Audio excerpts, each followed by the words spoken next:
बिस्मिल्लाहिर्रहमानिर्रहीम अस्सलाम वालेकुम। नाज़रीन, हमारा 3 साला पौधा है। इसको माशाल्लाह इस बार भरपूर फल लगा हुआ है, ये देखें। और सबसे जो गलती जो हमसे वो हुई है वो ये है कि ये हमने शाख तराशी इसको जो ऊपर से तो की है लेकिन नीचे से नहीं की।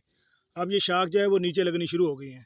ये पानी तो हमने इसका उसके तने को नहीं लग रहा, रोका हुआ है, लेकिन जब फंगस है वो जिस जगह, ये देखें, अब ये शाख जो है वो ऐसा ऐसा नीचे लगनी शुरू हो रही है।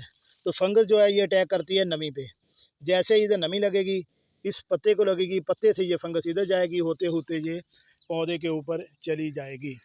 ऐसी सूरत में क्या होगा कि जो हमने फंगस के लिए रोका हुआ है, यानी उसके लिए जो स्प्रे वगैरह करते हैं ऊपर, वो हमारी बेकार चली जाएगी।